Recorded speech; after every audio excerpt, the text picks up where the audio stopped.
नमस्कार दोस्तों, मेरा नाम सोनू कुर्मी है। मैं वर्तमान में इंदौर डिस्ट्रिक्ट में एज अ डीएसपी पदस्थ हूँ मध्य प्रदेश पुलिस में। मैंने 2015 एमपीपीएससी से 18वीं रैंक हासिल की और डीएसपी का पद प्राप्त किया था। आज मैं आपसे बात करूँगा दोस्तों, जो आप पुलिस के बैजेस देखते हैं, जो स्टार्स देखते हैं, उनको देख के आप कैसे पहचान सकते हैं कि ये किस रैंक का अधिकारी है और कैसे आइडेंटिफाई कर सकते हैं कि ये किस रैंक या किस पोस्ट पे पोस्टेड हैं।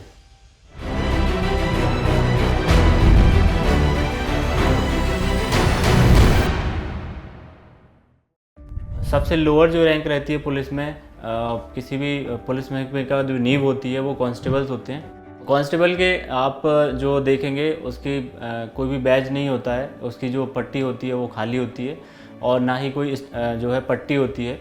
इसके बाद आते हैं कांस्टेबल या आरक्षक के बाद आते हैं प्रधान आरक्षक या हेड कांस्टेबल्स। हेड कांस्टेबल्स की जो है एक रेड जो है पट्टी होती है उनके कंधे पर और उनसे हम पहचान सकते हैं कि ये हेड कांस्टेबल हैं। इसके बाद आते हैं एएसआई यानी कि असिस्टेंट सब इंस्पेक्टर यानी सहायक उप निरीक्षक। ये जो है एक स्टार होता है इनके पास और साथ में एक रेड स्ट्रिप होती है, तो इनसे आप पहचान सकते हैं कि एएसआई हैं। फिर उसके बाद आते हैं एसआई यानी कि सब इंस्पेक्टर यानी उप निरीक्षक। इनके 2 स्टार होते हैं और एक रेड पट्टी होती है। इसके बाद आते हैं टाउन इंस्पेक्टर यानी जिसे हम टीआई बोलते हैं, निरीक्षक बोलते हैं, जो कि थाना प्रभारी भी आप बहुत सारी जगह बोलते हैं। अब थाना प्रभारी और टीआई में अंतर होता है। थाना प्रभारी कोई भी हो सकता है, जैसे एसएचओ बोलते हैं, तो वो एक एसआई भी हो सकता है उसे प्रभार दिया गया हो किसी थाने का। और लेकिन टीआई जो होता है टाउन इंस्पेक्टर, उसके 3 स्टार जो होते हैं और एक पट्टी होती है, वो टीआई कहलाता है।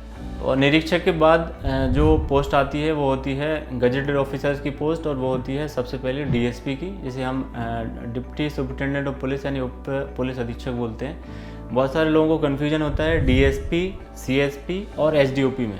तो डीएसपी जो है वो एक पोस्ट है और जो सीएसपी और एसडीओपी है वो पोस्टिंग के हिसाब से होता है। जैसे आपकी पोस्टिंग किसी ग्रामीण सब डिवीज़न में है, जो पुलिस अधीक्षक होता है उसे अनुविभागीय अधिकारी कहलाते हैं। तो अनुभाग यदि आपके ग्रामीण क्षेत्र में है तो आप एसडीओपी कहलाते हो, और यदि आप किसी शहर क्षेत्र में एज अ डीएसपी पदस्थ हो तो आप सीएसपी कहलाते हो। तो ये डिफरेंस है डीएसपी, सीएसपी और एसडीओपी में। फिर इसके बाद जो पोस्ट आती है वो आती है एडिशनल एसपी की। एडिशनल एसपी जो है डीएसपी जो है लगभग 8 वर्ष में प्रमोशन के बाद बनते हैं, और इनके जो है एक अशोक स्तंभ होता है। इसके बाद आते हैं एसपीज जो होते हैं वो एक अशोक स्तंभ और एक स्टार इनका होता है।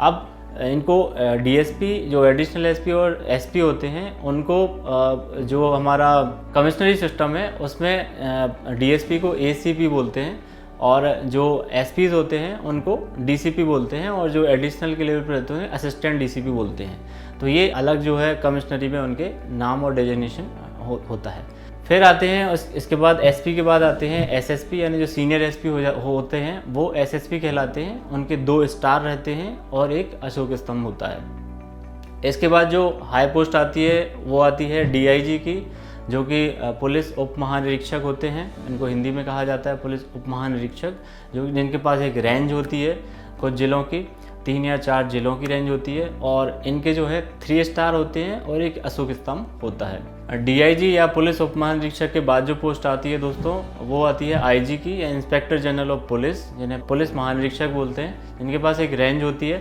और इनके जो है एक स्टार होता है और प्लस एक क्रॉस स्वॉर्ड होती है और बैटन होता है इनके बैच पर।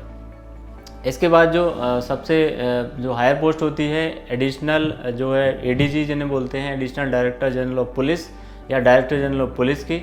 इनके पास सर ये एक स्वॉर्ड जो होती है क्रॉस स्वॉर्ड होती है और एक बैटन होता है और साथ में जो है अशोक स्तंभ होता है। तो इस तरीके से ये हायरार्की जो होती है पुलिस की वो आपको कई बार इंटरव्यू में भी पूछा जाता है, इंटरव्यू बोर्ड के द्वारा, कि पुलिस में क्या हायरार्की रहती है, या फिर जो स्टार पूछते हैं या कुछ ऐसा बैजेस के बारे में पूछते हैं और आपसे पूछते हैं कि ये किस रैंक का अधिकारी होगा यदि ये स्टार और बैज उसने लगा रखे हैं। तो ऐसा तब होता है मोस्टली जब आपने डीएसपी की पोस्ट को सबसे हायर प्रेफरेंस दिया हो, तो उनकी एक्सपेक्टेशन रहती है कि आप इस डिपार्टमेंट में पर्टिकुलर जाना चाहते हैं, तो इसके बारे में आपको जो जानकारी होगी। तो इस तरीके से ये वीडियो आपको आई होप कि इन्फॉर्मेटिव लगा होगा और आपकी साथ में इंटरव्यू की भी तैयारी इसमें होगी और एक क्वेश्चन आपका पर्टिकुलर तैयार हो गया होगा। Thank you and all the best.